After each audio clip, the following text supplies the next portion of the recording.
There.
Here you see men in Pacquiao landing all of these precise punches, even with a guard of high defense, he still pinpoints areas where he can get through and penetrate.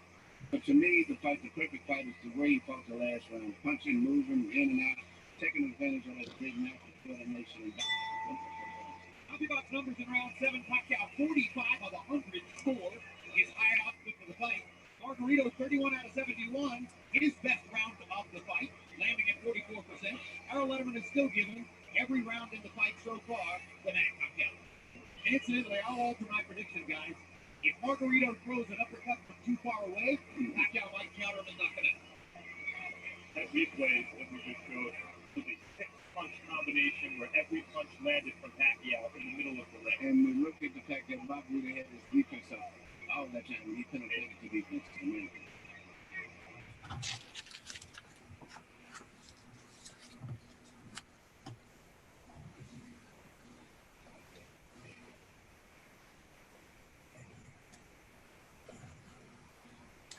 Hi, Jay.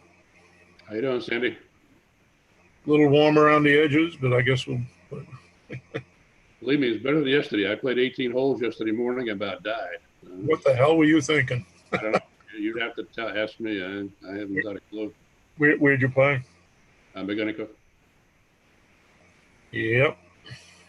Should have had a nice sea breeze. Nope.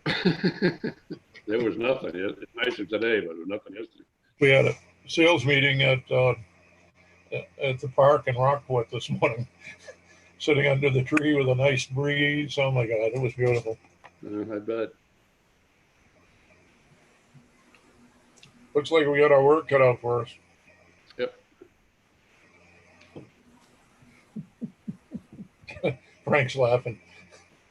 Well, just a few preliminaries, just to let you know, you are being broadcast live over the local cable and obviously Zoom, and there are a number of people that are logged in as attendees waiting for your meeting to start. Oh, David, can you let me know if this is being recorded? It is being recorded both electronically and on the DVD. Okay. Nancy, is the audio okay for you? I'm fine. Okay. Good. Say hello. Hello, Hello. can you see me? It's Janice. We can see you. We can hear you. Okay, I'm here. I finally got on.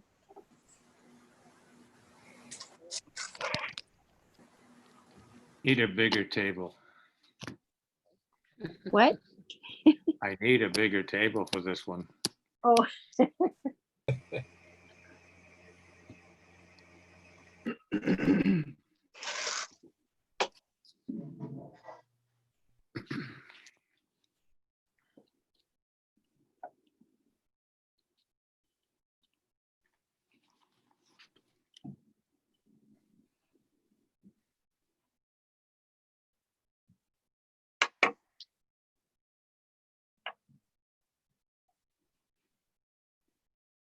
If the mosquitoes come, just bring the whole thing here.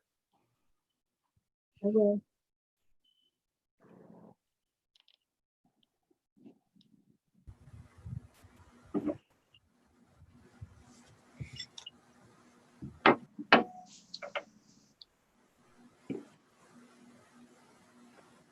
It's 7 and I'll be listening. Paula, when you're ready for somebody.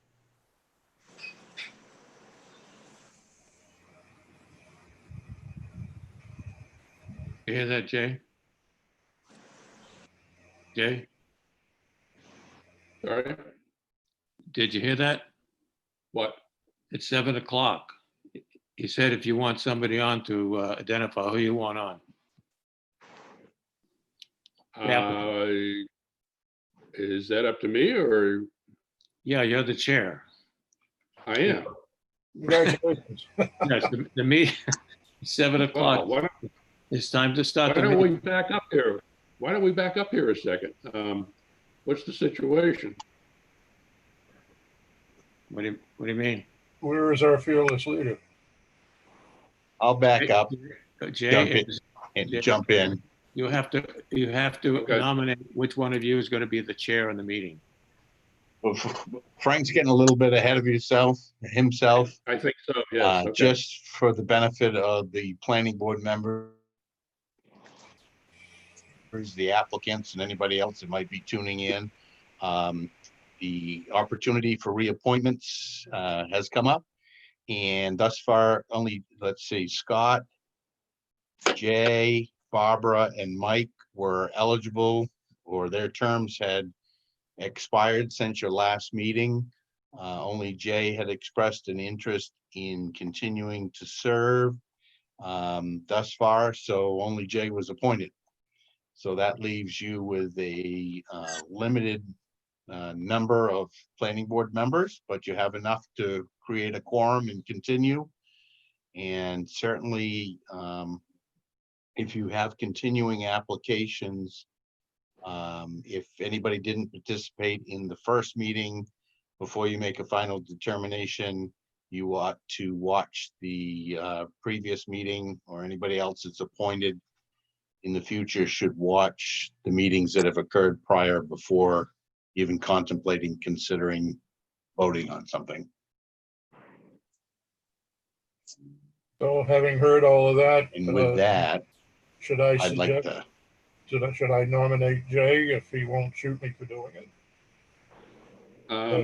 If we're going to go in that direction, let me do this. Let's back up to the point where we acknowledge that we have a quorum of the planning board present to have a meeting. We have 3 of the 5. 2 of those are members and 1 is an alternate. That alternate would be me. So the planning board members, which would be Sandy and Janice, need to vote that I have the ability as an alternate to vote and participate in this meeting. well, I move that we choose Jay. Sandy seconds that, I assume? Yep. So I am a voting member of the planning board. Congratulations. And we do have a quorum. Okay. Okay. That vote does not designate me as the chairman of the planning board. So what we need to do is to say that you are okay with the fact that I'm willing to facilitate this meeting this evening. I agree. Yep. Sandy? Yes. Okay.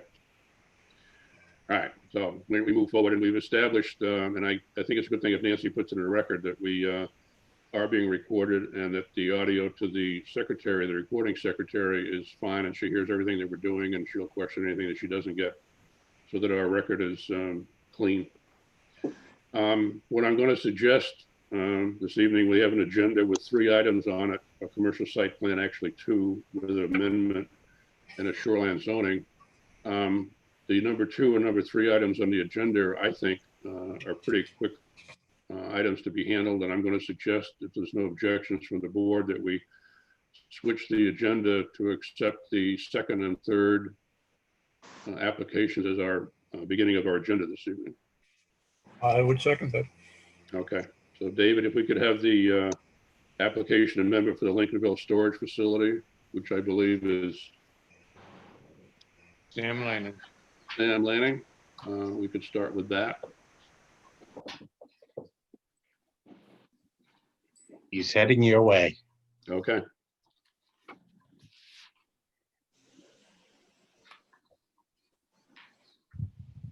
You guys can hear me all right? We can hear you. All right, we're in business. Can you see us, or there you go? Okay.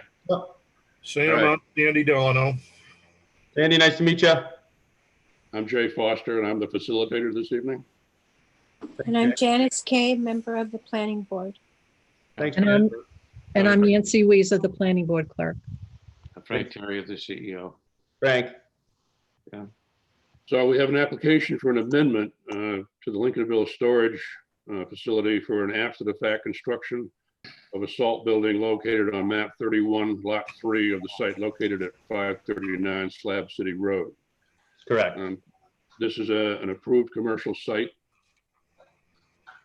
correct? Right here, Jay. And we're going to be reviewing it under section 18, which is page 72 of the commercial site plan, which covers amendments to a previously approved commercial site plan. Okay. Okay. So that would be an approval of a site plan, proposals and plans contained in the application, supporting documents submitted and affirmed to by the applicant. Any variation from the plans, proposals, and supporting documents of a change of use are defined in section 2.1E. We don't really have that in the application we've got. So the procedure comes down to ask the applicant asking for a revision to a previously approved plan. He did that 14 days in advance by the ordinance. We're to determine if the proposed revision or amendment to the previously approved plan would have no material significant effect on the standards outlined in sections 11, 12, and 13. In making the determination, the board must determine which standards apply to the proposed revision. I can help with that because I've already looked into it. And applicable standards shall be discussed and findings made regarding the degree. So Stan, would you just explain to us what you'd like to have done? Yeah, what I did was I put up a, in behind the storage building that's at 539 Slab City Road, I put up a 3-sided pole barn to store winter sand for my snowplow business. I understand you've already done it. I have, yes, this is an after the fact. Okay. Yeah, I made the mistake of not getting the building permit, so we can see what we can do about that. Okay. Yeah. The one discrepancy I noticed is the agenda says that it's going to be an after-the-fact construction of a salt building. Your application said it's a 3-sided pole barn for storage, and the diagram that you've given to the planning board describes this as a sand shed. So I'm a little confused as to exactly what the usage is going to be. Yeah, so it stores my tractor to load the sand and also the winter sand. So it's a storage building for both. It's not a storage building like what's there now. It's not a mini storage building by any means. It is a 3-sided open building that stores my winter sand and my tractor in the wintertime, just to keep it under cover. I think what's important here is that we define exactly what you mean by sand. Because somehow the wording salt got into the agenda. Yeah, it's winter sand, so it's a salt sand mixture. It is, okay. Yep. That clarifies that. So you're going to be storing the salt sand mixture in a 3-sided pole supported structure with a tractor storage there also. Correct. Yep. All right. Does everybody on the board understand that, what we're talking about? Okay. Yes. All right. So I think the only thing that really pertains to what Sam is asking for is, as far as the standards of 11 and 12 and 13, which the ordinance asks us to look at, is 11.3, which is stormwater, and 11.4, which is erosion. And I say that because of the sand salt mixture. If it were to be, if water were to get at it and it were to be eroded, it would get off into the water stream for stormwater management. Because it's a three-sided building with a shed roof over the top of it, I don't see a chance of that, but it's really the only standards in the commercial site plan ordinance that are applicable to what he's asking for. So I think if we reviewed section 11.3 and 11.4 in the commercial site plan, that would be really all that was required of us. Is that okay? Hello? Yes. Yeah, okay. All right, so 11.3.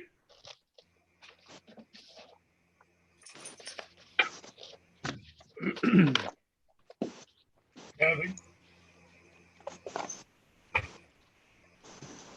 Says adequate provisions must be made for the collection and disposal of all stormwater that runs off proposed streets, parking areas, roofs, and other surfaces through a stormwater drainage system and maintenance plan, which I don't believe that this site has because of it's a storage facility and it's just the roof. The approved plan is not something we're looking at. The only thing we're going to be concerned about is the fact that he's asking for this three-sided pole supported shed with a roof on it to be installed on a previously approved site plan. So we don't need to take into consideration anything else that was approved in the previously approved site plan. Okay? Okay. Okay. So where appropriate, stormwater may be collected to provide for an on-site fire protection irrelevant. To the extent possible, the plan must retain stormwater on the site using the natural features of the site.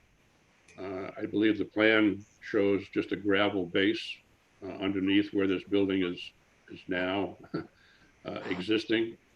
So it sheds water, looks like to me, Sam, back towards the storage facility. Is that true? It does, yep. It's a single-sided, shed roof sort of style, and it sheds water back towards the storage building. And I did do a drain around the side to get that water so it doesn't pool. Okay. And this building does protect the sand salt mixture you have plus the tractor that's inside, right? There's nothing Yes. to be on the outside. Okay. Yes. Yeah. So stormwater runoff systems must detain or retain water at the rate of the flow from, that's for the size of this building, I also think irrelevant. And the applicant must demonstrate that on and off the site downstream channel or system capacity is sufficient to carry the flow. That's one of the requirements under the commercial site plan for approval of a site. So I'm going to assume because that plan is previously approved, that already exists. Does everyone agree on that? Okay. Natural drainage must be preserved and natural gradients must not be filled or converted.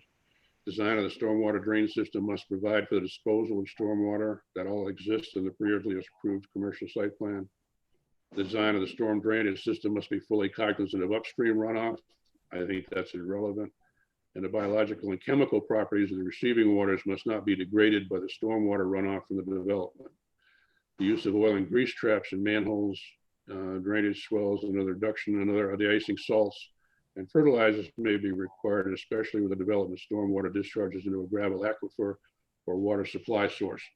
There's no sources of water supply in the area of that facility out on Slab City Road.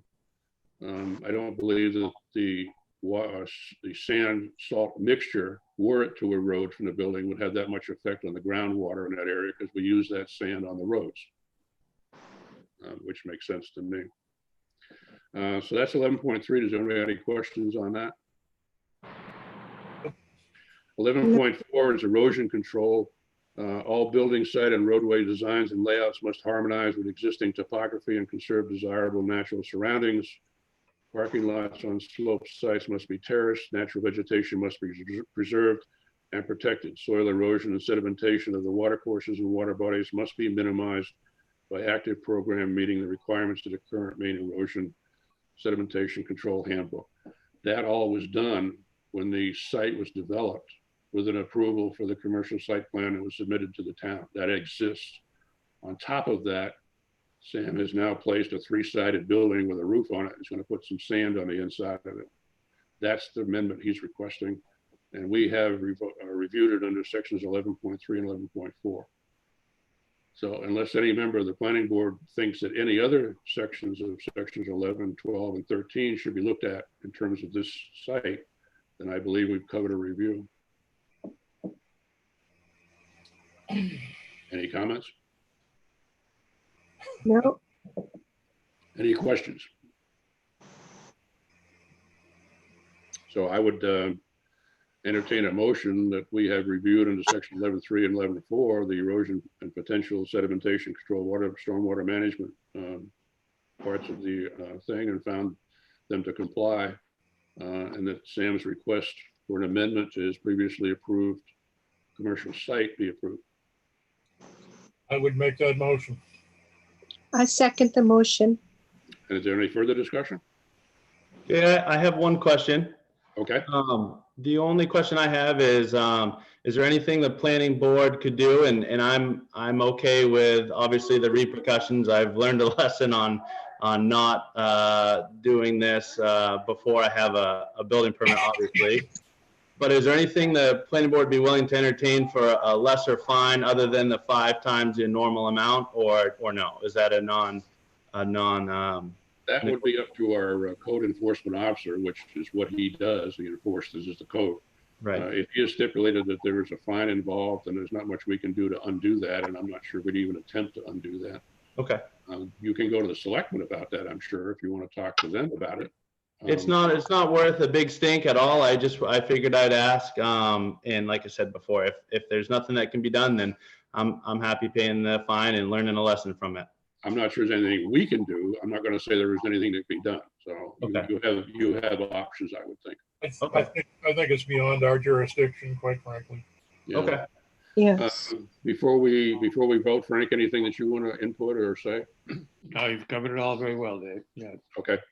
So all those in favor of giving this gentleman a permit? Aye. Aye. Aye. Yes. 3-0. I'd say we're good. Sam, good. Okay, not to jump in, but one thing you don't know as interim chair is when we're doing remote meetings, all votes are supposed to be by roll call. Okay. So they can be recorded. Oh. Sorry to jump in and not have told you that earlier today. No problem. I will vote yes. Janice I vote yes. and Sandy. Yes. So we have a roll call vote of 3-0 in favor. Cool with that, David? Yes, that works clearly. Some people can tune in without seeing, and that's why I think they asked for a roll call. Okay. Oh. No problem. We'll try to remember that. Anything else on that agenda item? Then we can move on to the next agenda item, which is an application to rebuild an existing camp, move the camp further back from the water, and add 46.4 additional square feet of footprint. The property is located on map 10, lot 38, located at 98 First Street. Contractor of the project will be presenting the owner of the property, Gary Chater. So David, if we could have them, please.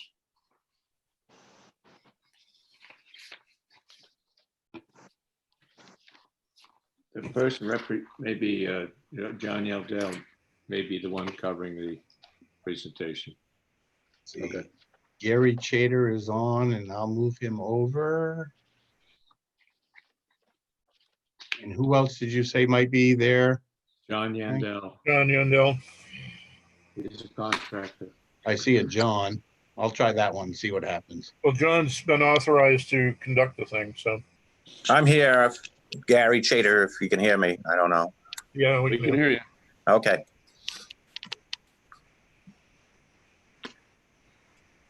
Is that the only person that's going to be involved, or is there someone else? No, my wife's here, but I mean, Oh, and this, John, yeah. and John is our Hello, John. contractor. How are you? Hello, everybody. Okay. John is Jack Silverio, and I'll be joining when the solar farm comes up. I'm representing the church. Sorry, So, I'll move him back. Okay. thanks. We'll get to him in just a second. Maybe. So we have Gary Chater, who is the owner, according to the application. Correct. And is John Yandell on? We don't have a John Yandell. Gary, is John Yandell going to be on to represent you today? Well, he was supposed to be, but if you're not, I can do my best here. I see a Curtis Neufeld. It's pretty straightforward. I think I'll step in if I can help you, okay? I appreciate Okay. it. I don't see any other Johns. All right. So what we have is a shoreland application. We have a building that's in the shoreland that is being requested. Well, the project description is not on the application. What they've checked is residence and requires interior plumbing. So Gary, if you would just please go ahead and explain to us what we're doing. By the way, board, we're going to be reviewing this under section 12 of the land use ordinance, which is the non-conforming structures. Is that right, Frank? Correct. Okay. So if you could just describe to us what you're going to be doing. Yep. Not technically moving the camp back. What we're doing is, if you have the pictures in the packet that we made 9 copies of, there's pictures in there, and we have a bump out area, and then it's an A-frame. And what we want to do is just push back the A-frame ends to meet up with the existing bump out room and straighten the walls. That's it? Yeah. It's that small. Well, yeah. I mean, we only got about 4 feet on either side, and we just want to mate it up to the bump out that's already there, and to straighten the room. I'm sorry, straighten the walls up at the same time. Okay, so just to be clear. Yep. We are not rebuilding the cabin and we're not moving the cabin. No. Okay, fine. You checked residence. Is this a seasonal year-round? We're gonna insulate the inside. It'll be basically 3 season. Okay. Are we draining the water every winter? I don't want to live here in the winter. So what we have is a building that's in the shoreline zone. Yes. You're going to add volume to that building by doing the things that you show on the plan. Yes. All right. The only other question I have is your drawing, which shows the location of First Avenue. It shows the location of the water, which is to the bottom. You show 32 feet as the distance between the water and the front of the existing cabin. Correct. Oh, the next item next to it shows after or new, and it shows it moved closer to the water. Is that the case? Okay. No, we're moving it with the front of the camp has a deck, but the back of the camp, we're going to be extending out away from the water. So nothing as far as the location of the current cabin is going to change? No. What you're adding is the 2 little, where it says new on the drawing niches? Yes.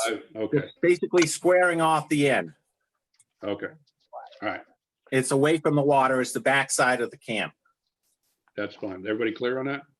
Yep. Yes. Okay. So if we're going to do it by non-conforming structures, what we're looking at is with the 12C. What page is that on? Looking at page 4 of the land use ordinance. Thank you. Section 12, non-conformance. So we're adding volume to this building not to exceed the required volume of a building that has volume added to it in the shoreline zone. I'm assuming Frank has looked at the numbers and the numbers are good and the amount is not exceeding the allowance. That is all correct. It's still under 20% of lot coverage. And you can automatically, with the planning board's approval, anytime you're able to add square footage or you have square footage as a deck, you can automatically make that volume now. You don't have to calculate volume anymore. Okay. And you're good with the numbers presented? Yes, I am. Okay. I'm right with you. All right.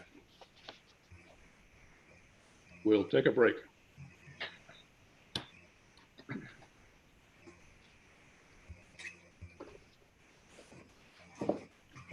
Excuse me, I had a dog that needed to go out.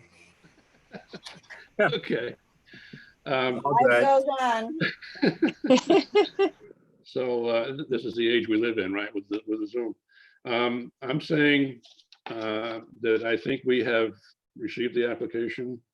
We understand the application. We've clarified items on the application. And as far as I can tell, it under section 12C, non-conforming structures, the application is in with compliance with request, and the CEO has verified that. So I would entertain a motion that we approve this permit request. Make that motion. I second the motion. Is there any further discussion on that?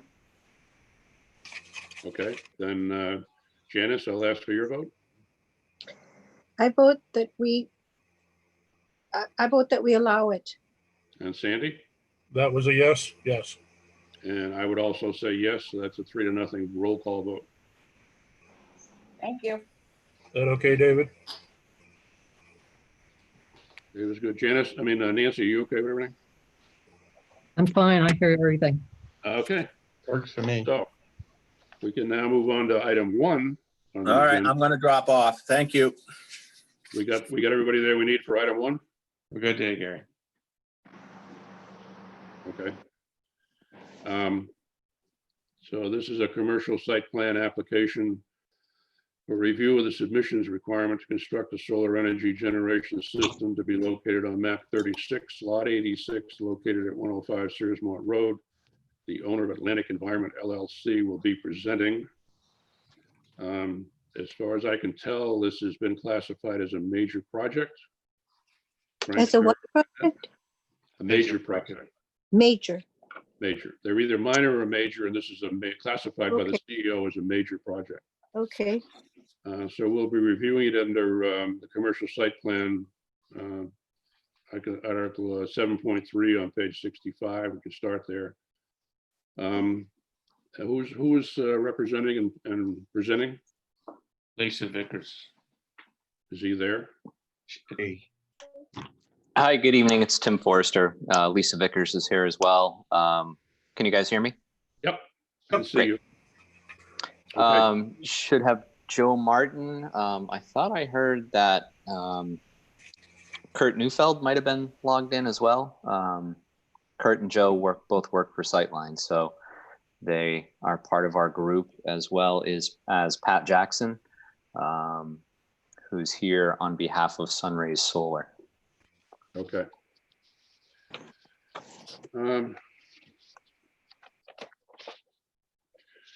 So I said we have an approved, the CEO has classified this as a major project. We're going to be reviewing it under 7.3.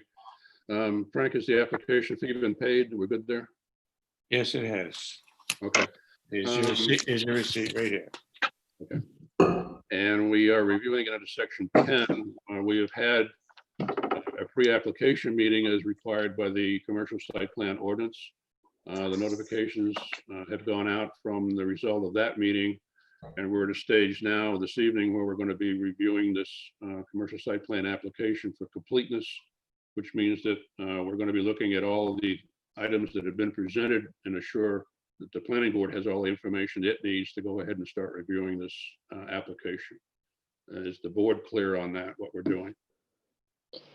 Yeah. Yes. Yes, I'm clear. I do have one question, and maybe it's for Frank. I have heard that Lincolnville can only have 2 of these solar farms. Is that correct, Frank? Not to my knowledge. Okay. You heard that? I heard that from someone on the select board. I know of nothing in the ordinance that states anything that delineated solar farms. So this is a solar farm, correct? Correct. And there may be many applied for in the future in Lincolnville? Unless they come up with a moratorium, and I don't see that foreseen. Okay. All right. I just wanted to make that clear that because there's another one, correct? There's already a solar farm here, a commercial. Yes, there is. You mean the one at the fire station? Yes. Yeah. Yes. Oh, yes, right. Okay. All right. That's all I wondered. Okay. So we're reviewing section 10, which is submission requirements. It says the applications of site plan review must be submitted on application forms provided by the municipality, which they have. Completed application form evidence of payment, which they've made. The required fees and required plans and related information must be submitted to the code enforcement officer, which it has. The submission must be contained at least the following exhibits and information unless specifically waived in writing by the board. We'll cover waivers here in just a minute. All applications for the site plan must contain the following information. So we'll start. Section 10A is the copy of the application. I think you'll find that in the beginning of the package that's been presented. By the way, as we go through these submission requirements, I've already done some work on these, so we're going to be looking at areas that are covered by the package submitted. And when I refer to the package submitted, I'm assuming that everybody has this package that came from the town. I do. And Janice? I did not pick mine up, no. Oh. Is that bad? For this- Well, for the vote? so you're not going to have the ability to review what we say is in there. Are you going to take our word for it, Janice, that what we say is in there? All I have is this. The agenda. Yeah. Hey, if you want to start, I'll be glad to leave the town office and run Janice's packet down to her. She is that close. I can have I think it Tom would run be- up and get it if you feel that I need it. Well, I think it would be a good idea if you had it, Janice, because it's hard to say that you know that we found the package complete without the package in front of you to comply, to confirm that what we're saying is actually in there. I'm on my way. Hi, David. All right, we'll just continue and we'll catch Janice up as we get there. All right. So what I was starting to say was they've submitted this package, which Sandy and I both have, to the town as the application for the permit for the commercial site. This package refers to sections, and this package refers to appendixes. Okay. There are sections 1 through 7, and there are appendixes A through D, I believe it is. They also submitted with the package plans, which Sandy and I also have, and those run from C1 through C7, right here. So I'll be referring to that package, those plans as C1, 2, 3, whatever. So those are the three things that we're going to be hearing as the place where the items that we're looking at for submission requirements are going to be located. Am I clear on that? Did I make that clear? Yes. Okay. So when I say the copy of the application it's in this package that was submitted to us in one of the sections. I believe it's 1. Evidence of payment of the fees, which is B. We've already heard from Frank and has a receipt that the fee has been paid to the town. And the applicant has made 9 copies of written materials, maps, and drawings. We have 3 of them. That Frank has 1 of them. I don't know where the other 5 are, but There were, where? there were 9. Okay, good. That seems like a big waste of paper to me, but fine. So let me talk about waivers for a second, because that is 10.1. At the last meeting, the pre-application meeting, we talked about the request from the applicant for a waiver for the tax traffic pattern, whatever it was. And we agreed to that. Yeah. But also, I had gone through the ordinance and I requested that the planning board consider waiving section C, E, F, I, and J. Which we did, I believe. I think we approved that also. Clarification of those sections, we're going to be doing through 10.1, 10.2, 10.3. I'm not quite sure why, but those sections of the ordinance are all labeled A through whatever letter. So it's hard to say letter B because it could reference any one of those 4 different areas. So I'm going to try to reference the heading of what it is that we've waived. So what we've really waived is 10.5 C, 10.5 E, 10.5 F, 11.5 H, maybe that's 10.5, and 10.5 I and 10.5 J. Just so we don't get confused, because I'm going to be saying letters in reference to other sections of the ordinance as we go along. So those items have been voted on by the planning board to be waived, which means they don't have to be part of the submission requirements that we're going to be listing here in a minute. 10.2 is the section on general information, and it requires the property owner's name and address and phone number, and that is in section A of the submission, and it's on the application. 10.2B is the location of all required building setbacks and buffers, and I found that in C3 on the plan. If anybody needs time to reference those particular items and look at them, then we can do that, just to make sure that they're where they say they are. I went through them earlier. They look accurate. Okay, great. So 10.2C is the name and addresses of all property owners within 500 feet. I found that in section 2 and also on page 29 of that package. 10.2D is asking for the name and addresses of all consultants working on the project. If anybody can help me out here from whoever is representing whom, I'd like to know who Searsmont Road, Lincolnville Solar is. Yeah, sure. This is Pat Jackson. Nice to meet you. Our group, Sunrays Development, we own that project LLC. It's just a single asset entity that we put the permits and the utility agreements and the sites into. So are you the owner of the development, I guess you could say? Yep. So you have hired consultants, Sightline, to do the drawings and civil engineering portion? Yeah, we've hired Sightlines as well as Atlantic Environmental. Okay, and Atlantic Environmental is a consultant because they've been requested by you to do the presentation and also submitting the requirements for the ordinance review. Yep, and they've also done a lot of the natural resources work. Okay, are there any other consultants involved with this project? Not on right now. Okay, so we'll accept the fact that those are the owner and consultants for the plan that's being presented. Is everybody okay with that? Yes. Okay. 10.2E is a sketch map showing general location of the site within the municipality. I found that on C3, the plan. 10.2F is the boundaries of all continuous property under the total or partial control of the owner or the applicant. I found that on plan C2. 10.2G is the tax map and lot number of the parcel or parcels on which the project is located. I found that on plan C3.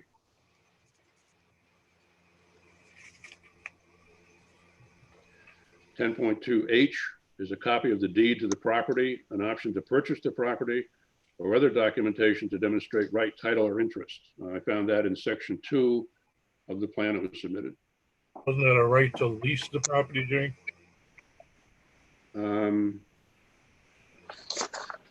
Copy of the deed. There is a copy of the deed. I don't know if there's a need for an option to lease. What? What'd you say, Jay? No, Sandy's asking if there's a need to lease. I don't believe there's any requirement or request for that. We have a deed for ownership, correct? Oh, okay. So Jay, in the application is an option to lease. So Sunrays is leasing a plus or minus 20 acre portion of the parent parcel, which is 88 acres. Okay, and that lease request is in the plan. Yes, sir. Submitted. Okay. Okay, Sandy? Yep, I read it. Okay, so section 10.2H is 10.2I is the name, registration number, and seal of the person who prepared the plan. That's on, if you look at the plan, C1 through C8, you'll see a stamp in the lower left, right-hand corner next to the number. And that stamp is from the certified engineer that drew that plan. Everybody okay with that? Joe Gordon? 10.2J is the evidence of the applicant's technical and financial capability to carry out the project. If you look in section 3 of the package that was given to us, it'll explain, and all the letters from the various places that are financing this are in that section.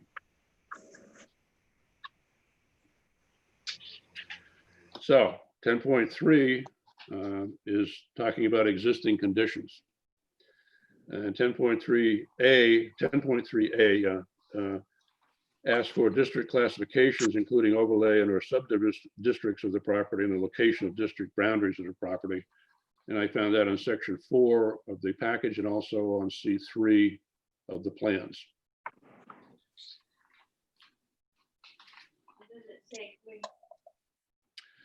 So section 10.3B is asking for bearings and length of property lines of the property and develop from the source of this information. And I found that is B. That was A, okay. The 10.3 existing conditions B, I found it also in section 4 and also on C3, the plan C3. 10.3C requests location and size of any existing sewer and water mains, culverts, drains, on-site sewage, wells, underground tanks, installations, power, telephone lines, poles, property to be developed or abutting streets, or the land that may serve the development, and an assessment of their adequacy and condition to meet the needs of the proposed use. Appropriate elevations must be provided as necessary to determine the direction of flow. This kind of relates in my mind to sewer, water mains, culverts, all that kind of stuff. We do have a stormwater management plan. We do have an erosion plan. The plan does show elevations and the required terms. So I would interpret 10.3C as being covered in Plan C2. Does anybody have anything else they want to add to that, or they'd like to see more? Okay, so 10.3D is location, names, and present widths of existing public and or private streets and rights of way within a district or adjacent to the proposed development. And I located that also on Plan C3.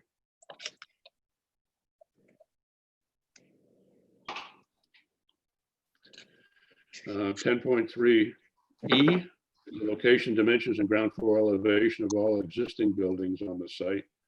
I don't believe there are any. You can correct me if I'm wrong. There are some. Kind of, there are what? I think it's more of a put the site back together rather than landscaping. The part that I read. The location, dimension, and ground floor elevation of existing buildings. I don't think there are any existing buildings on the site. So, we covered it, but I don't think there are any, so there's no reason for them to be shown on any of the plans that we have. 10.3F is location, dimensions of existing driveways, parking and loading areas, walkways, sidewalks are immediately adjacent to the site. Again, I don't think there's any. If there was any, they would be shown on C2, which is the site plan, existing site plan. 10.3, where are we? G, location of intersecting roads or driveways within 200 feet of the site. That can be found on C2, but I would leave that up to the applicant to comment on that because I don't sure we go 200 feet out on 173 showing any intersecting roads, although I don't see them there. But just to clarify it, have you gone out to 200, required 200 feet on the plan on Route 173? So 200 feet from where our road intersects 173? Well, that's a good question. It says location of intersecting roads or driveways within 200 feet of the site. You show Route 173 on your road, but I'm not sure we go 200 feet on 173 past the boundaries of the property. So let's look at the.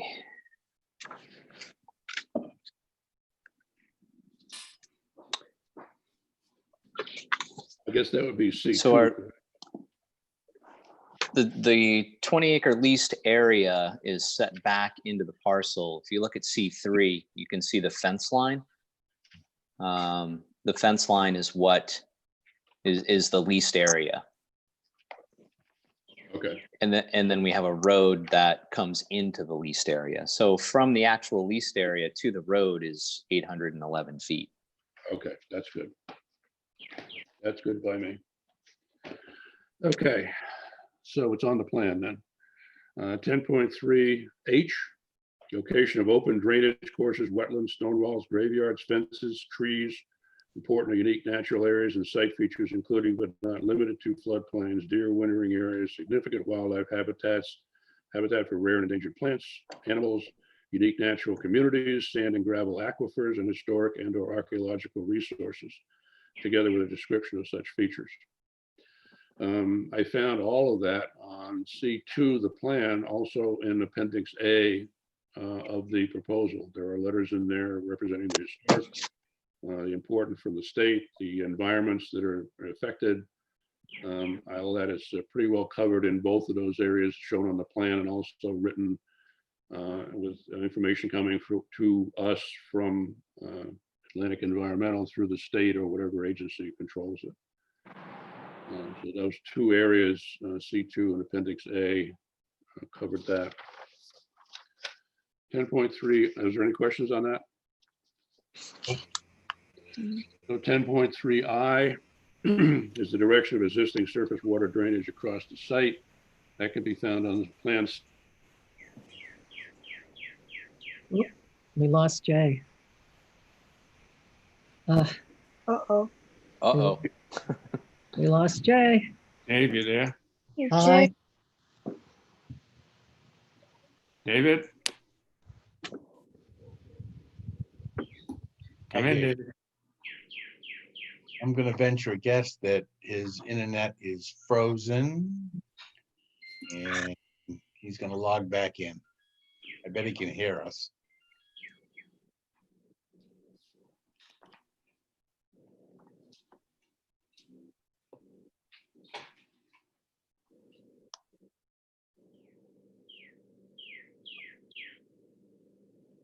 Oh, he's really going.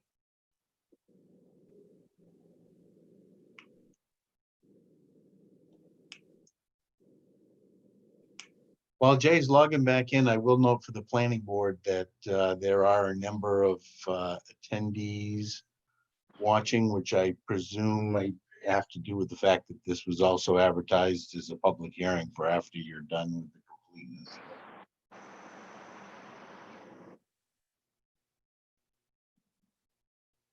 Hang on. So this is a public hearing at the same time? That's correct, Sandy. Thank you. What did you say, Sandy? This is a public hearing in addition to review of this and review of the project. So there are people listening who will probably want to comment. Uh-huh.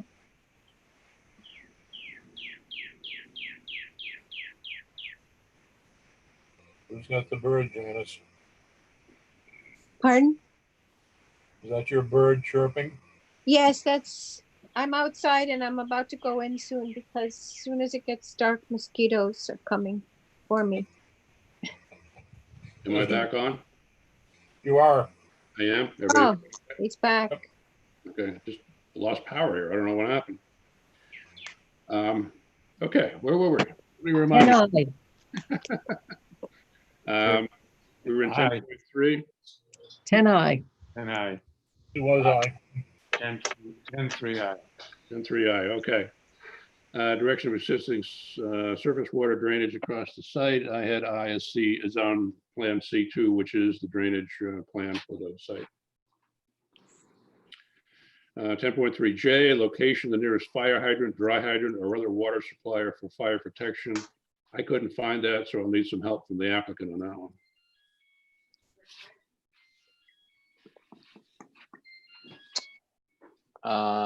Joe, do you know if there's anything on the survey about nearest fire hydrants? I do not recall seeing anything on the survey plan. Give me 1 second. I don't think you have any hydrants in that area at all, Jay. The closest thing you'd be looking for is a fire pond. And that's located where? across the road a half mile down. So we can, if it's not on the plan, we can expect to see it added to the plan? No, that's not it. No, it's 2 miles away. I'm sorry. I'm thinking the old one. The closest one I know is on Beach Road, and that would be about 2 miles away.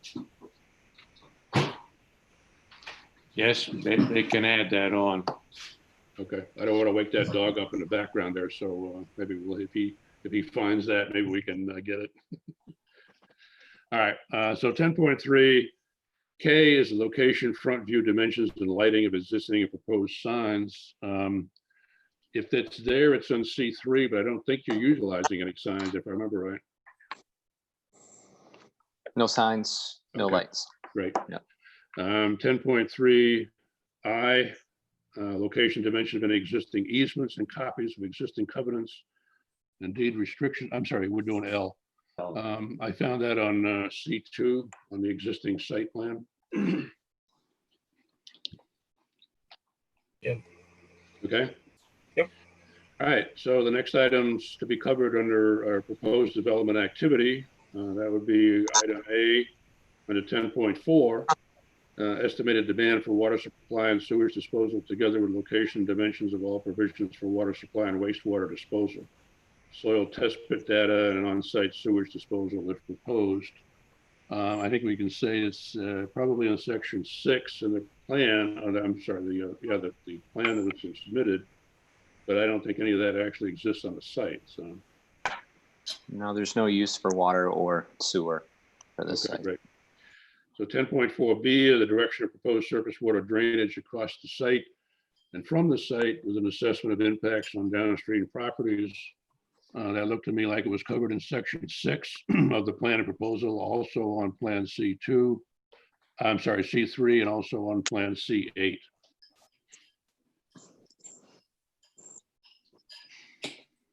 So we're good there.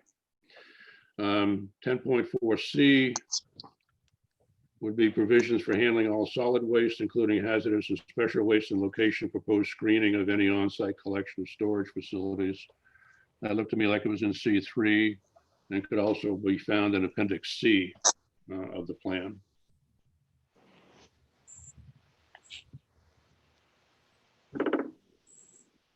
Sounds like we're good there.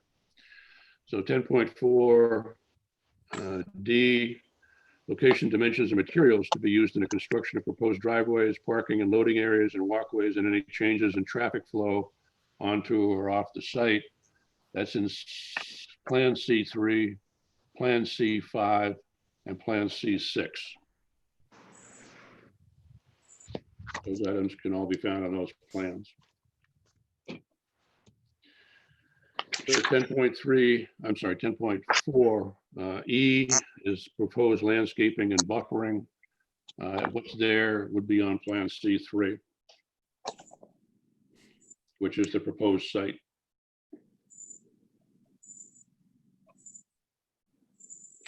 So 10.4 F will be the location, dimensions, and ground floor elevation of all proposed buildings or building expansion proposed for the site. If we have that, it would be on C3, the plan for the proposed site, and that's we covered on that plan.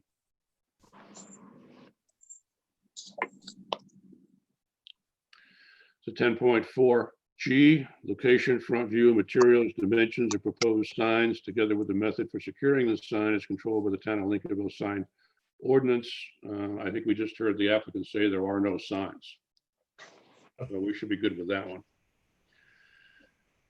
10.4 H, location and type of exterior lighting. Said there wasn't. I show, if there is, it'd be in section 7, but I heard also that there was none. 10.4 I would be the location of utilities, including fire protection systems. That would be in Appendix D, if it was covered.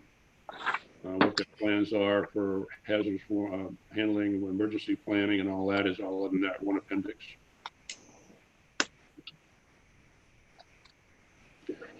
.4 J is a general description of the proposed use or activity. That is section 1, of the package that was presented in the application. Yep. 10.4K.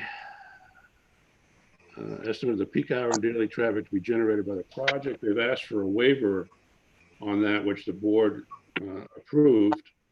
I don't know if it was that particular item, but I don't think we have a problem looking at the application with traffic flow, because the only people going onto the site would be maintenance people whenever that was required, or what was ever regularly required. Can anybody think of anything else that might require a traffic flow? No. Okay. 10.4I, stormwater calculations, erosion, sedimentation, control measures, water quality, phosphorus export management provisions. The project requires a stormwater permit from the Maine Department of Environmental Protection, or if the planning board determines that such information is necessary based upon the scale of the project and existing conditions of the vicinity of the project. If this requires a state of Maine environmental protection permit, I think it would be in the, I forget which section it is, but do you know? Jay, excuse me, I have a question there. They did submit a stormwater plan. Have you received any word back from them, Tim, as to the approval yet? Lisa, can you comment on that? Sure. Yeah, I reached out the other day and it's still under review with the project manager there. It's a permit by rule, so we should have that either later this week or next week. Okay, then that'll be a contingency then. Go on ahead, Jay. So a permitted rule is required. We don't have it in hand yet, but it is in the works. Right, so it is a contingency, but it's an acceptable contingency because it's a state permit that's out of their control. So we're talking about L should be, yeah, that should be, stormwater calculations is L. So what they have should be covered in Appendix B or on the Plan C3. Can I make a comment here to the applicants? I did notice in the plans that were submitted that we have a Plan C1, a Plan C2, a Plan C3, and a Plan C3. And we have no Plan C4. So when I make references to C3 in this review of the submission requirements, we're going to have to designate it as either A or B. But I think the plan that should be filed should have a 4 in there in place of one of the 3s. I just make a note of that. So that one would be actually under C3B would be where what's required is found in the package. I'm sure that'll be corrected when the whole thing comes for review. We noticed that as well, Jay. If you look just above where the sheet names are, the C3, you'll see on the first one, it says site layout plan. And then on the following one, it says grading, drainage, and erosion control plan. So they are differentiated. Yes. Okay. However, you are correct. It should be 3 and 4, and we will fix that on the final plan set. Just a minor note there. Yep. All right, 10.4M is copies of actual state approvals, permits provided. However, the board may approve development plans subject to the issuance of specified state approvals and permits where it determines it's not feasible for the applicant to obtain at the time of development review. We already have one where we have a request for it where it's required, but we don't have it yet. That should be in Appendix A if you want to look at what they do have. And I don't know if there's any other outstanding permit requests, but I'm sure that the permit requests, if they're required, will be received at the time we start doing review. If not, we could still move through the review without them knowing that they were being requested and that they're coming. So because this was classified as a major commercial development project, we also have to review 10.5, which is additional information for a major project. And 10.5A says existing and proposed topography of the site at 2-foot contour intervals and such other intervals as the planning board may determine. That can be found on C1. You can see those topographic lines, and I believe they are in 2-foot increments on the plan. 10.5B is an engineering study used to determine drainage requirements based upon a 50-year 24-hour storm frequency. That's covered in Appendix B. You can see the plan on Plan C3D, and you can also see it on Plan C8, which they've submitted to the board. 10.5C is a groundwater analysis prepared by groundwater hydrologists for projections for projects involving common on-site water supply or sewage disposal facilities with a capacity of 2,000 gallons per day. I put down that was found in section 6 of the proposal, but I'm not sure, Frank, would that be required if they're not doing anything, or? Sorry, Jay, say that again. Section 10.5C says a groundwater analysis prepared by groundwater hydrologists for projects involving common on-site water supply or sewage disposal. No, that does not pertain. I would, yeah, I would think that's not applicable. Okay, so if they were required, anything was in there, we're gonna probably find it in section 6, is that correct? Well, there is no sewage disposal. That's why it eliminates. All right. So moving on to 10.5D, construction drawings for streets, sanitary sewers, water, storm drainage systems designed and prepared by a professional engineer registered in the state of Maine. I found that in C3A, the first C3. I think that was sufficient to cover that. But if anybody else doesn't see it or wants to see something else, you can bring it up now. I'm fine. Okay, I'm sorry? I'm fine with it. Okay. 10.5 E, that was requested to be a waiver by the applicant and voted on by the board. 10.5 F was a waiver that the board requested and voted on and is not required by the applicant. 10.5 G is a copy of any covenants or deed restrictions, if any, as are intended to cover all or part of the tract. Such covenants or deed restrictions shall be referenced on the plan. That should be found in, I'm going to let the applicant tell me where that is. I assume it's in section 1 or 2, but just to verify that. Sorry, Jay, if you could repeat that. The requirement is a copy of covenants or deed restrictions, if any, as are intended to cover all or part of the tract. Such covenants or deed restrictions shall be referenced on the plan. Are they in the section that covers the deed, if there are any, or are there any? Is a better question. Yeah, I don't believe there are any covenants or restrictions. You know, it's a lease agreement for the land. So okay, and if there were, it'd be covered in that section. If they were, they would be in that within that lease. Yes. Okay, great. So 10.5E, I'm sorry, we're going down to 10.5H. There was one covenant for the well or something for one of the neighbors. Wasn't that in there? It does what, restricts access to it? Or? No, it doesn't restrict it. It just guarantees that they have it. It's in the package. As long as you say it's in the package, Sandy, I'm good with it. Thank you. Okay. So 10.5 H, I, and J were requested by the board to be waived at the last meeting, and the board voted to waive those items so they're not required in the submission requirements. 10.56 is a provision of an approval block on the plan, which I believe you'll find on the plan. And that is the end of the review for completion or for completeness of the applicant's material submitted to the board for review of the application. Are there any questions from anybody on the board that we've missed, haven't covered, haven't discussed, would like to see more of? I'm all set with it. Then I would entertain a motion to accept that the applicant has submitted all required materials to the Lincolnville Planning Board for review of their application.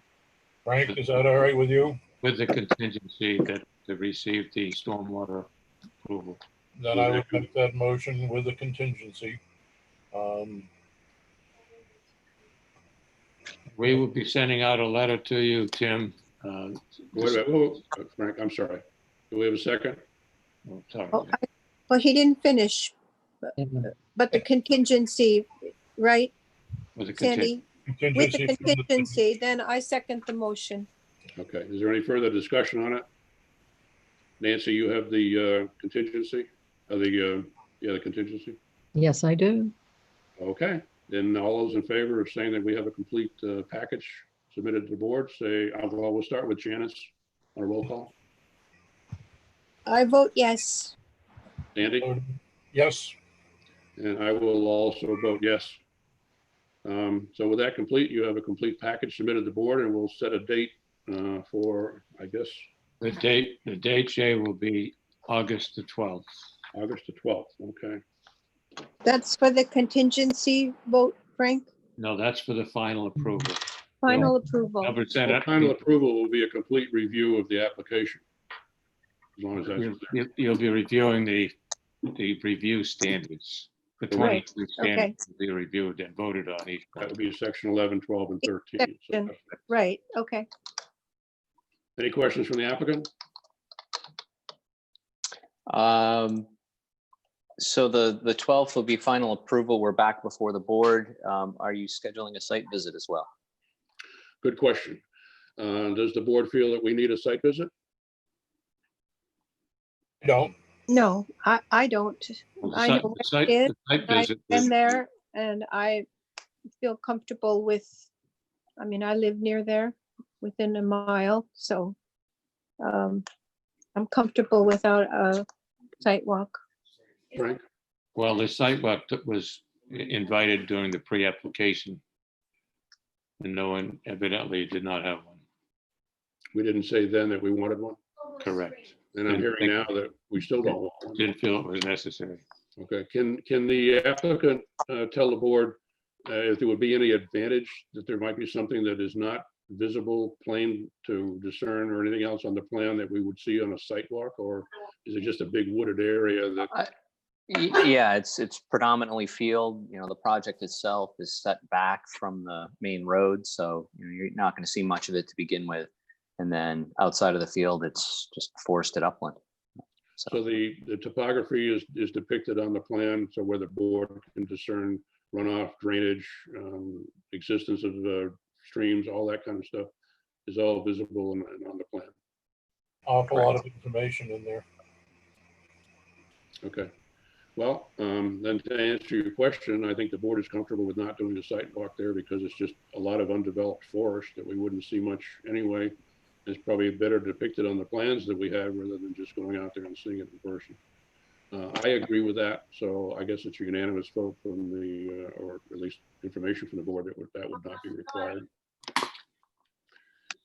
So is there anything else that we should be discussing with the applicant?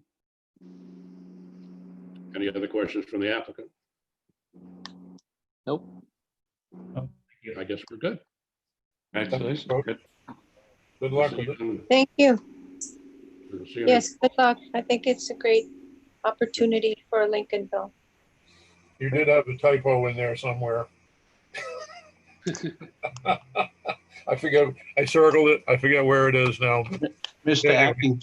Acting Chair, not to jump in your meeting again, but I will note that this was advertised as a public hearing and you do have some members of the public as attendees. Don't know what that means to you or them. This wasn't scheduled as a public hearing. This was scheduled as a review of the submission requirements for the application. Are you asking if we should allow comments from the general public at this meeting? The advertisement that was handed to me says there was a public notice that the planning board would hold a public hearing on an application for commercial site plan review tonight at 7 o'clock. Okay. I guess I misunderstood what you're saying. I will say that as far as I know, and Frank, please correct me if I'm wrong, but there is no requirement for a public hearing on a commercial site plan? It was part of the ordinance identifies that there should be an ad in the paper. Okay. Of announcing a meeting that was going to be taking up that information. But as in the subdivision ordinance where there's a requirement for a public hearing, I don't know of a requirement for a public hearing in a commercial site plan ordinance. What the commercial site plan ordinance stated, it said that the ad would be in the paper, it would be posted 3 different places. So therefore, the public by default is going to be able to listen and ask questions. I understand that, but the holding of a formal public hearing is number one, not required, but if the board feels, we've done this in the past, commercial site plan does not require public hearing, but we have held public hearings on commercial site plan applications. If the board feels that's important in this instance, then we'll schedule one. Well, then, Jay, if this is the case, the ordinance has got to be changed to not notify paper or posted, but the ordinance states that. Therefore, it's your call as the acting chair if you want to entertain questions from the public. Well, let me ask this of David. How many people do we have who wish to make comment or ask questions? I have no idea how many people want to ask questions or comments. There are 4 people on the attendees list. One's the cable TV, so there are 4. A person identified as James. John, who I brought over earlier, is John Silverio. I believe he said he was representing the Lincolnville Church right there in the center, community UCC. John Williams, who has expressed an interest in the past and submitted some comments. And Lois Lyman is also on as an attendee. And maybe for those people that are tuning in, if they wanted to use their raise hand feature or the chat feature, we'd know that you wanted to say something. Well, since it's not on the agenda as having a formal public hearing on this particular application, I kind of feel it might be unfair to the applicant, not having been advised that there would be a public hearing tonight if we had it. So I'm going to ask the applicant if we were to, off the top of our head and just very quickly close this planning board meeting and open up a public hearing so that we could have comments from the people that are listed here. Would you have any objection to that? Jay, I would support that. I think these people have taken the time to tune in, and if they have questions, we'd be more than happy to answer them. Okay, so I'm going to suggest that even though we don't list it on the agenda, apparently it's been posted. I didn't know about that somewhere. But that we make a motion to close the planning board meeting. We need to review the last meeting's notes. Well, that's after the fact. That's after this is all over. We can do that. But what we have to do is close this meeting, make a motion to open a public hearing. I would make a motion to close this meeting. For the purpose of? The motion. For the purpose of opening it up for public comment. Okay, second. I second that. Okay, without any further discussion, then I will declare the planning board meeting closed and ask for a motion to open a public hearing for the purposes of hearing of the application of Atlantic Environmental's presentation for the solar farm. I make a motion that we open the public hearing for the Atlantic Environmental Project. Second? Second. Okay, so roll call vote. Janice? Yes. Yes. I'm sorry. Yes. Okay, and I'll vote yes also. So we now have an open public hearing. The planning board need only listen to what the people are saying to us. If you have a question to ask and is pertinent to the question that was asked because you didn't understand it, we can do that, but we should hold comments on what it is that we're dealing with as far as the application in fairness to the applicant.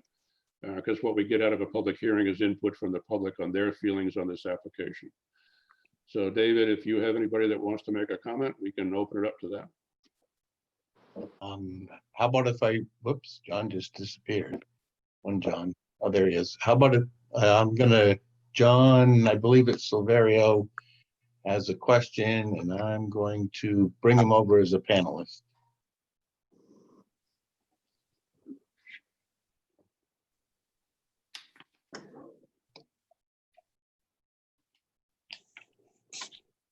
Hello, everybody. Hey, John. Hello. I thought it was a very complete application and a thorough review, so I don't have too many questions, but I'm representing the church as I guess I'm chairman of the trustees. I just wondered How much clearing might be done on the property as it gets constructed? Sounds like it's both field and forest. That's correct. I think he's asking how much clearing is going to take place. Yep. So Lisa or Joe, do we have exact numbers on the cleared area that's proposed? You guys are muted too. All right, just pulling up the plans. Get those. Yep. John, I know just looking at the plans, you can, I don't know that I have an exact number, and the rest of the team will see if they can come up with that. But if you were to look on sheet, probably on sheet C3B,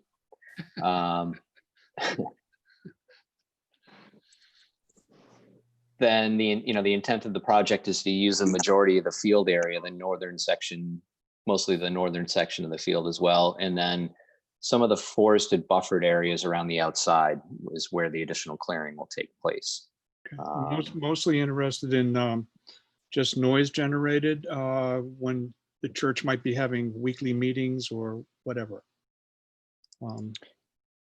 Yep. So the general construction plan is to come in and, it would be very similar to a typical timber harvest. So, felling trees and skidders and logging equipment to haul logs off site. Once that's up and the site's grubbed, I think the church is still quite a ways away, perhaps a quarter mile or so. And so it won't be visible probably from the church. I don't believe it will be. The project is also supposed to start late in the fall and in through the winter. Okay. So it's quite feasible that windows will be closed, and you wouldn't be able to hear anything from inside a building at that distance. Okay. And the access road's off 173, correct? Correct. I'd like to just take a quick look at the plan sometime. Can I stop down, Frank, and just take a peek? Certainly. Yes, John. Okay, thanks. I think that's really about it. How many solar panels, just out of curiosity, are there? So there are basically 13,500 individual solar panels, and those panels are organized on racks of 20. So 13.5 divided by 20 is some number smaller than that. Wow. This is major, yeah. Well, great. Yep. Good luck to you, and those are my questions, and I'll stop in and take a look at the plan. Okay, thank you. Thank you, John. I'll move that, John, back to maybe. Neverland. Well, maybe I'll leave him there at the moment. I know John Williams had questions in the past, so whether or not he wants to be a panelist, I don't know, but I'm going to move him over anyways.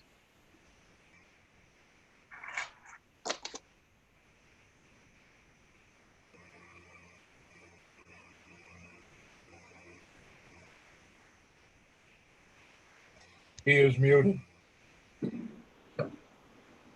Hello. Hello. Hi, John. Hi, David.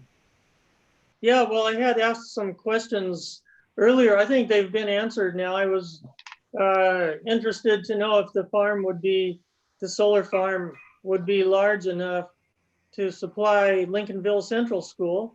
And now I know it is. The school would use maybe 7% of the output. So I got that answer. And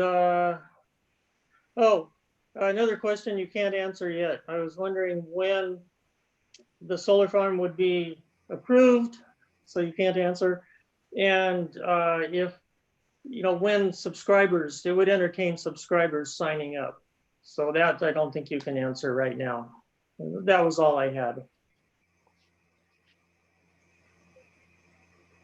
Okay. Thank you.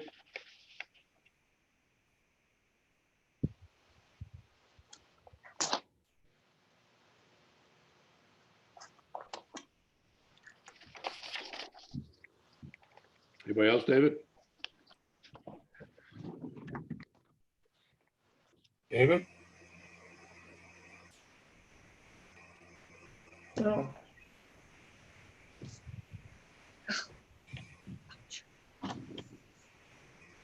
Are you there, David? I am. I'm moving a James over. I don't know if James has any questions or not, but I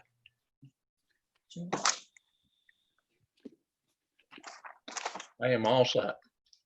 James is all set. And the only other person is Lois, and I'll ask her if she wants to.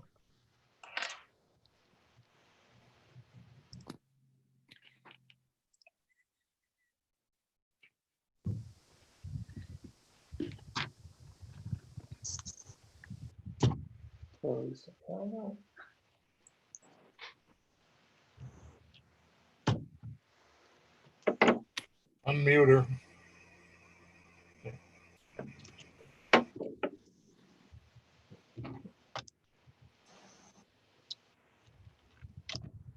She requested that and she doesn't see, oh, maybe she's coming back. She is muted, David. I know, I've got it. Oh, there she goes. Can you hear me now? Yep. Can you hear me now? I didn't really have any questions. I was very interested in this whole process, having been through it a few times myself. And you weren't recording it either, so that's good, What? right? And you weren't No. recording it either, which No, is I'm good. not. But I do want to come into the office and look at the plan, Frank. So, okay, I'm all set. Thank you, A Lois. new one. What's that? I said thank you. You're welcome. That concludes anybody that's on as an attendee. And I will note that we did on the planning board agenda allow people to submit written comments via email through at some point yesterday, I believe, and no one did. So I think you're free to move on with your meeting. And I would make a motion that we adjourn from our public hearing portion of our meeting. And I would second that. Any further discussion? Then Janice? Yes? Yes. She said yes. Andy? Yes. I also. So we'll close the public hearing and we will reopen the planning board meeting, continue the business that we were doing prior to that public hearing. We now have on the record that a public hearing was held, opened and closed, and all comments were heard and no emails were received with further comments. The next thing I see on the schedule is providing an applicant a dated receipt. The application is considered. I assume we're going to be doing that out of the town office. The site visit has been voted on by the planning board is not required, and that's an optional item. If the application is incomplete, which it is not, we don't have to disregard that. If the application is complete, the planning board notifies the applicant and sets meeting to conduct a substantive review. We've done that for August 12th, if that's correct. Correct. So with that issue out of the way, the only thing we have left on the agenda is the minutes. And I believe, great, if I'm not mistaken. Thank you, guys. Okay. You can go to bed or whatever you need to do now. Thank you very much. We'll see you later. Good job. Thank you. The only minutes I have with me that came out of the package were the meeting minutes of June 24th. And the members present at that meeting were Mike Cummins, Sandy Delano, and Jay Foster. So we do not have a quorum that can take on these minutes and vote on them because there aren't enough people who are attendance at the meeting here to vote on that. We're gonna have to figure out a way to get around that because the other person who was there is not gonna be available for a vote. I guess unless the board wants to consider a quorum of the people who are still on the board present at that meeting, and we can vote on the minutes that way. I'll leave that up to you to comment on. Wait, I'm confused. What was I not at? These are minute meetings from the meeting December 24th. Oh, the December. Members present, no, okay. I'm sorry, June 24th. June 24th. The members present at that June 24th. The members present at that meeting were Mike Cummins, Sandy Delano, and Jay Foster. Oh, Of that's those right. of those three people, only two are here, and that is not a quorum I see. for approval of those minutes. Okay. So if the board wants to, we can discuss having a quorum of the people present at the meeting and take up these minutes and vote approval or correction based on that. And that might require Janice to have a little bit more time to review the minutes for corrections or anything like that, grammatical, or, you know, you weren't there, but you can look it over, and if you have any questions on it, we might be able to answer them at the next meeting. I don't think there's a hurry Well, to get them approved. okay. Have a question. I mean, I'm looking at this June 24th meeting, and you're saying I wasn't there? That was about the Lincolnville Motel? I was there for that meeting. We had several of those, Janice. Oh, so she came back again? Oh, yeah. Oh, well, then I need to think about this. Well, I Janice, thought, Janice, we're looking at the minutes of that meeting and approval of those minutes. right. We're not gonna take up the subject again. We're not going to Okay, discuss the I application. understand that. Well, Okay. I kind of like to, well, if you think they're fine, Jay, I will vote okay. I see it here now. I didn't realize it. I would make a motion that Janet can vote as part of a quorum to approve those. I mean, I approve the minutes. They look fine. I haven't read every single word, but You want more time to look them over, or because we can no, put this up for the next meeting? If you've read it, Jay, and there's no mistakes that Nancy made, then I'm good with it. Okay. What we did at that meeting, Janice, was to run through all of the sections of 11, 12, and 13 of the standards for commercial site plan for simply reviewing a permit issued to the applicant for preparing and passing food through a window to guests at her motel. So it was a second part of her request from the meeting before that. Yep, correct. Okay, then like I said, if Jay has read through it and finds no errors, then I'm fine with approving the minutes of June 24th. Sandy? I would say I would approve them, yes. Okay. So I'll call for a roll call vote of approval of the minutes of June 24th. Janice? Yes. Sandy? Yes. I would vote also. So those minutes have now been approved in their finalized form, and they'll become official. Nancy, do you know, or does the town office keep track of minutes that the board has that haven't been approved yet? Well, I was away for a couple of months, so they have sent me those minutes. There was one, the last one that I did was back in November, and I don't know whether that was ever approved. Okay. And when now that you've approved these, what I do is I go back home and I write that this meeting, you approved the meetings and what the vote was. I take away the numbers and I send this back to Melissa. Okay. Who So she puts it, where she puts it in Lincolnville. If the board needs to know what minutes of our past meetings are out there unapproved, we can get that information from the town office. Yes. Okay. Frank, is Frank still with us? No. He went home? I think he went home.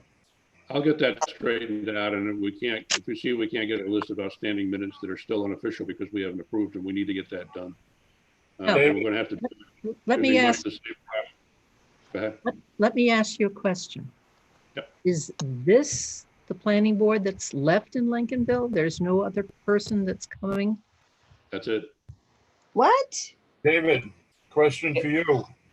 Why weren't we told prior to this meeting that? I didn't know that. So we all got backs slapped side the head with this. Poor Jay's been put in the hot seat. He did a super job for us. But it would have been nice to have known this far in advance of this meeting.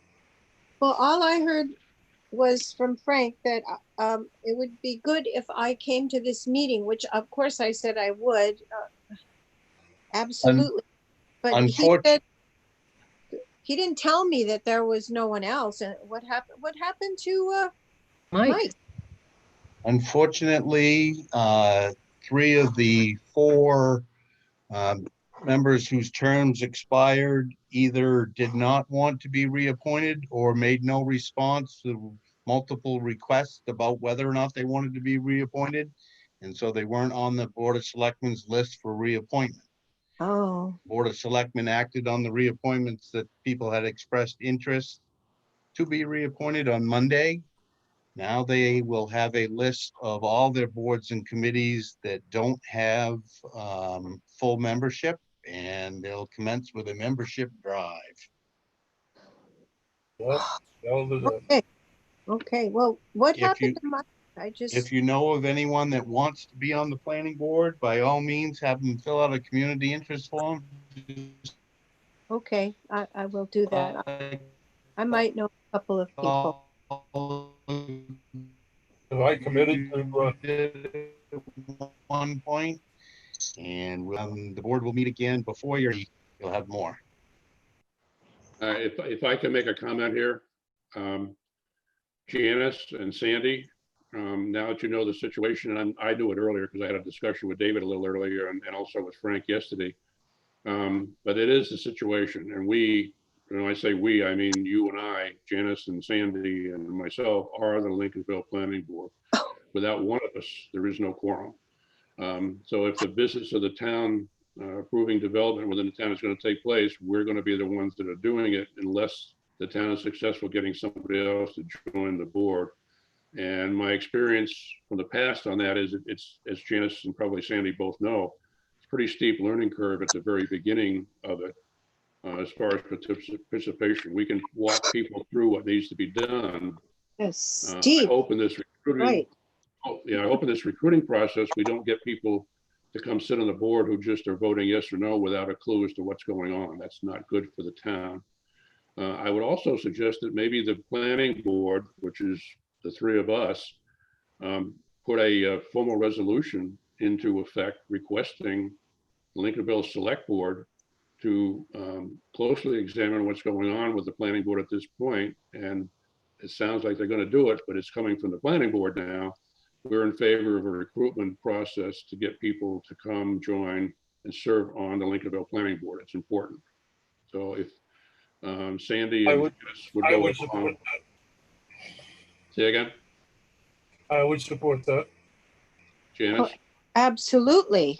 All right, so David, can you forward to the select board that the planning board has a resolution that we put into effect that we're not happy with the situation, that we request a recruitment plan be put in place to get people on the Lincolnville Planning Board? As the interim chair, would you mind shooting that to me in an email? We'll do that, David. Thank you. And that way I won't be paraphrasing your words. Okay. I don't want to be considered chairman because that's not what is happening right now. And that's not what has occurred because there's been no vote of the planning board. I have no problem facilitating meetings for the planning board in the future because I am only an alternate on this board. And that's all I requested for the coming year. You are the planning board members. So I can facilitate, but there's no, no chairman here or anything like that. Well, you tend to turn into a pumpkin in the winter. Well, we're lucky we have you, Jay, because I certainly could never do what you do. I'm still learning. I still have so many questions about. I don't want to do what you do. All of this. So I feel uncomfortable. I mean, I think Sandy's pretty smart, but he came on the same time I did. And I think he and I are both still learning, and you know everything, you and Frank. And without you and Frank, I wouldn't stay on. I wouldn't stay on. We're going to do the best we can with what we've got. Yes, we need to make it very clear to the community that we need help. We need people to come and serve on this board. Need help, and hopefully Nancy will not leave us because I'm not taking notes either. Okay, we made that clear. You got that, Nancy? I've got that. Janice is not taking notes. He knows that. Okay. I would entertain a motion for adjournment. I would make a motion that we adjourn our meeting. I second the motion. Okay, all in favor? We'll do a roll call vote. Janice and Sandy and I all Yeah. agree. Thank you very much for what you're doing. It's great that we got this done tonight. We're going to keep Yes. moving on. All right, thank you. Thank you. I wish we hadn't been Good night. blindsided.